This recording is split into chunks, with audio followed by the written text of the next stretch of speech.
তো এবার আমরা আরেকটি অঙ্ক করব, যে অঙ্কে আমাদের বলা আছে একটি অ্যালগোরিদম এবং একটি ফরট্রান প্রোগ্রাম লিখো যা, এবং আমাদের ফরট্রান প্রোগ্রাম, অ্যালগোরিদম এবং আমরা সাথে ফ্লোচার্টটাও লিখবো যাতে তোমাদের বুঝতে সহজ হয়, এবং ফ্লোচার্ট যদি দেয় যাতে তোমরা পারো, পরীক্ষায় ফ্লোচার্টও তো দিয়ে দিতে পারে। তো যা আমাদের শর্তটি কী আছে, 100 অপেক্ষা ক্ষুদ্রতম, অর্থাৎ আমাদের সংখ্যাটি 100 থেকে কম হবে।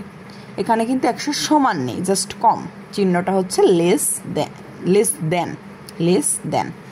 তো 100 অপেক্ষা কম, এটি হচ্ছে শর্ত। তাহলে মানে আমাদের কি 1 থেকে আমাদের সংখ্যাটি হবে 99 পর্যন্ত, কারণ 100 থেকে ছোট। তাহলে এই ক্ষুদ্রতম সকল ধনাত্মক পূর্ণ সংখ্যা, যেহেতু ধনাত্মক পূর্ণ সংখ্যা তার মানে ধনাত্মক মানে আমাদের 1 থেকে 99 পর্যন্তই, তাহলে এই সংখ্যাগুলো ছাপাবে। তো আরেকটি শর্ত আছে যেটি হচ্ছে যারা 7 দ্বারা বিভাজ্য নয়, তার মানে 1 থেকে 99 এই সব সংখ্যাগুলোই ছাপাবে না, এর ভিতর থেকে সেই সংখ্যাগুলো বাদ যাবে যারা, ধরো আমাদের n, যারা 7 দ্বারা বিভাজ্য, অর্থাৎ আমাদের 7 দ্বারা যারা ভাগ করা যায়, ভাগফল যদি 0 হয় সেই সংখ্যাগুলো হবে না। অর্থাৎ 7 দ্বারা ভাগ করার পর যারা নট ইকুয়াল টু 0 হবে, ভাগশেষ। তার মানে আমরা ভাগশেষটাকে কি দ্বারা প্রকাশ করি, মোট দ্বারা।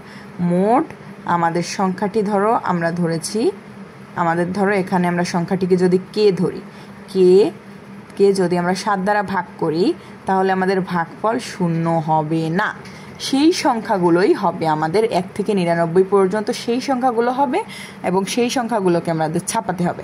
অর্থাৎ 1 থেকে 99 ভিতরে সংখ্যাগুলো হবে এবং যারা 7 দ্বারা বিভাজ্য নয় তাদেরকে ছাপাতে হবে। যেমন 7কে ছাপানো যাবে না, 14কে ছাপানো যাবে না, মানে 7-এর যেই গুণিতকগুলো আছে আমাদের 1 থেকে 99 এর ভিতরে, সেগুলোকে আমাদের ছাপানো যাবে না। 7-এর গুণিতক বাদে বাকি সব সংখ্যা যেগুলো 1 থেকে 99 এর ভিতরে, সেগুলোকে আমাদের ছাপাতে হবে। আশা করি তোমরা বিষয়টা বুঝতে পেরেছো, প্রশ্নটা। তাহলে এবার চলো আমরা অ্যালগোরিদম শুরু করি। তাহলে প্রথমে আমাদের কি করতে হবে, সবার প্রথমে হচ্ছে আমাদের একটি মান ধরবে। এখানে দেওয়াই আছে 1 থেকে 100 পর্যন্ত, তার মানে আমাদের এখানে রিড করার কিছু নেই, আমাদের মানটা দেওয়াই আছে, পড়ার তো কিছু নেই, কারণ 1 থেকে 100 পর্যন্তই আমাদের করতে হবে। তাহলে আমরা প্রথমে ধরব, এবং এখানে কিন্তু আমাদের যোগফলও নির্ণয় করতে বলিনি, এই জন্য আমাদের সামও ধরা যাবে না। প্রথমে আমাদের জাস্ট আমাদের ছাপাতে হবে 1 থেকে 1, 2, 3, 4, 5, 6, এরপরে 7 নেওয়া যাবে না, 8, 9, এভাবে আমাদের চলতে থাকবে, শুধু 7 দ্বারা বিভাজ্য, 7 দ্বারা যেগুলো হবে সেইগুলো বাদ দিয়ে। তার মানে আমরা প্রথমে যেই মানটি আমাদের ছাপাতে হবে সেটির মান অবশ্যই k = 1 ধরো। তার মানে প্রথম মানটি হবে আমাদের k = 1, মানে 1 আমাদের প্রথম মান, এই জন্য আমরা k = 1 নিলাম। এবার আমরা 2 নম্বর শর্তে দিব। এবার আমাদের যে শর্তটা, যে যদি মড k এর মান 7 দ্বারা ভাগ করে নট ইকুয়াল টু 0 হয়, তবে k এর মান ছাপাও।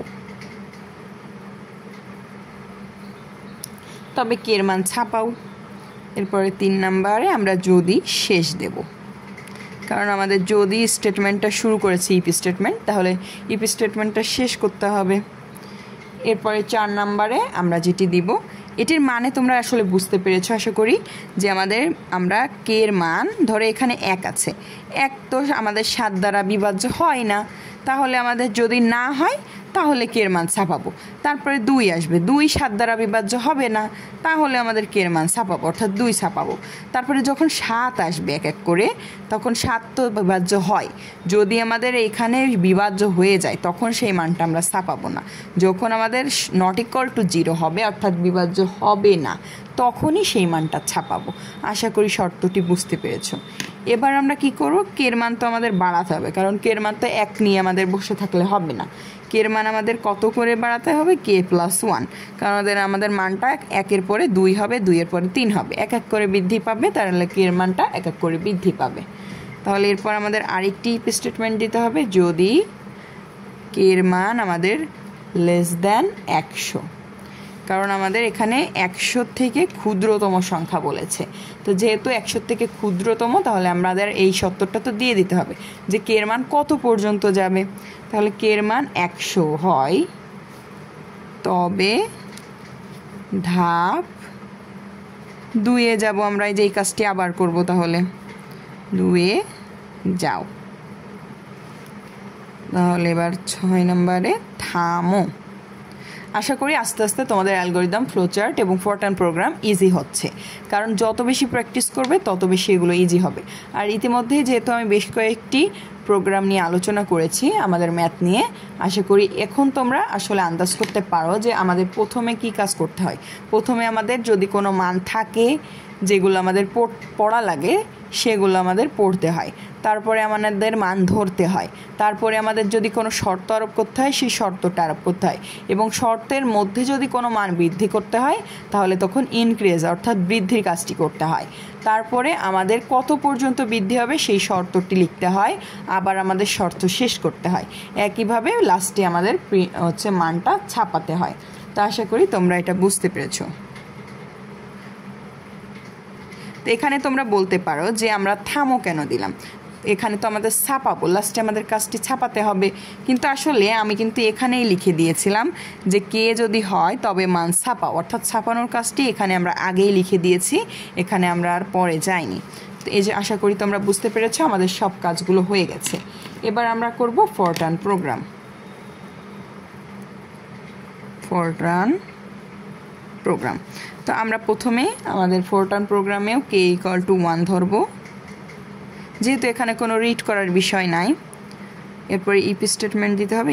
ইফ স্টেটমেন্টের ভিতরে কি আছে, মড কে 7, এখানে নট ইকুয়াল আছে। নট ইকুয়ালকে আমরা NE দ্বারা প্রকাশ করি 0 হয় তবে কে এর মান ছাপাও। তবে থাকলে আমরা জানি আমাদের ইফের স্টেটমেন্টে দেন দিতে হয়। দেন আমরা প্রিন্ট করব, এবার প্রিন্ট স্টেরিক কমা কে, অর্থাৎ কে এর মানটা আমরা প্রিন্ট করলাম। এবার আমাদের যদি শেষ মানে এন্ড ইফ দিতে হবে, আমাদের ইফ স্টেটমেন্টটা শেষ করতে হবে। এরপরে আমাদের আছে কে এর মান ইনক্রিজ, অর্থাৎ কে এর মান বৃদ্ধি, কে প্লাস 1 করে আমরা বৃদ্ধি করলাম। এরপরে আমাদের আবার একটি শর্ত আছে ইফ স্টেটমেন্ট, সেটি কি আছে, কে লেস দ্যান LT দ্বারা প্রকাশ করা হয় 100। তাহলে আমরা ধাপ এতয়ে যাও, যেহেতু যেতে বলেছে আমাদের ইফের পরে গো টু নিতে হবে। গো টু আমাদের কত, আমাদের এই নাম্বারে যেতে বলেছে, তার মানে এখানে আমাদের একটি লেভেল নাম্বার লাগবে। ধরো আমরা 10 দিলাম লেভেল নাম্বার, তাহলে গো টু 10।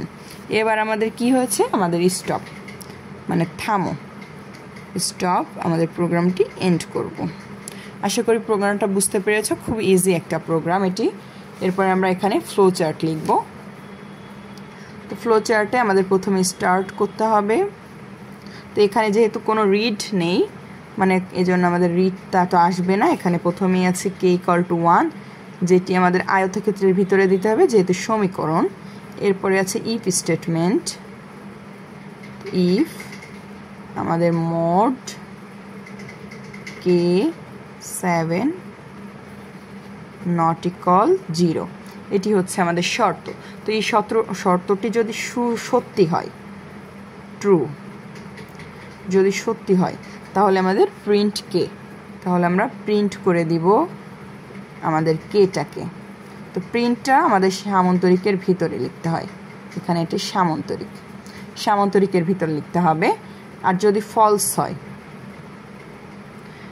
ফলস হয় তাহলে আমাদের আরেকটি শর্ত এখানে লিখতে হবে। তো সেই শর্তটি দেখো আমাদের পরে আছে, তার আগে আমাদের একটি কাজ আছে K equal to k plus 1। তাহলে আমরা সেই কাজটি আগে দিব, যে K equal to k plus 1, এটি আমাদের বাড়বে। এরপরে হবে আমাদের হচ্ছে সেই শর্তটি কি, ইফের শর্ত, যেটি হচ্ছে রম্বসের ভিতরে দিতে হবে ইফ আমাদের কে লেস দ্যান 100। এটি যদি আমাদের সত্য হয়, মানে এটি যদি সত্য হয়, তাহলে আমরা ধাপ এতয়ে যাব। গো টু আমাদের এত, মানে এই কাজটি আবার হবে। তাহলে আমাদের এই কাজে যাব,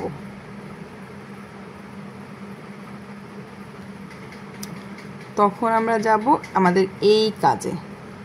তো এই ক্ষেত্রে আমাদের যখন ফলস হয় আসলে তখনই আমরা এটাকে ইনক্রিজ করি, ফলস। যখন আমাদের ফলস হবে তখন আমরা ইনক্রিজ করব। আবার যখন প্রিন্ট কেটা আমরা করে দিয়েছি, প্রিন্ট কে এর পরে আমাদের প্রিন্টটা কি হবে, আমরা কেটাকে প্রিন্ট করেছি, এবার এটাকে তো প্রিন্ট করলাম, তার মানে আমাদের আরেকটি সংখ্যাকে প্রিন্ট করতে হবে, তখন আমাদের আবার এই কেটাকে বৃদ্ধি করতে হবে। প্রত্যেকটি জিনিস কিন্তু আমাদের অ্যারে চিহ্ন দ্বারা যে আমাদের জয়েন্ট হবে সেটা। তাহলে আশা করি বুঝতে পেরেছ যে আমাদের প্রথমে স্টার্ট, তারপরে কে ইকুয়াল টু 1 আমরা ধরেছি, তারপরে হচ্ছে আমাদের ইফ স্টেটমেন্টের কাজ যদি সত্যি হয় প্রিন্ট কে করব, এবং প্রিন্ট করা হয়ে গেলে আমাদের আরেকটি সংখ্যা নিয়ে কাজ করতে হবে, এজন্য আমরা কের মান আবার বৃদ্ধি করার এখানে যাব। আর এটি যদি ফলস হয় তাহলে তো আমরা প্রিন্ট আর করবো না, তখন আমরা কের মান আরেক করে বৃদ্ধি করব। তারপরে আমাদের আরেকটি ইফ স্টেটমেন্ট এসেছে, এটি যদি সত্য হয় ট্রু, ট্রু হলে আমাদের আবার এই শর্তে যাবে, আর যদি ফলস হয়, ফলস হলে আমাদের প্রোগ্রামটা শেষ হয়ে যাবে। কারণ যখন 100-এর সমান বা বড় হয়ে যাবে এই শর্তটা, তখন তো প্রোগ্রাম শেষই হয়ে যাবে। তা আশা করি এটি তোমরা বুঝতে পেরেছো।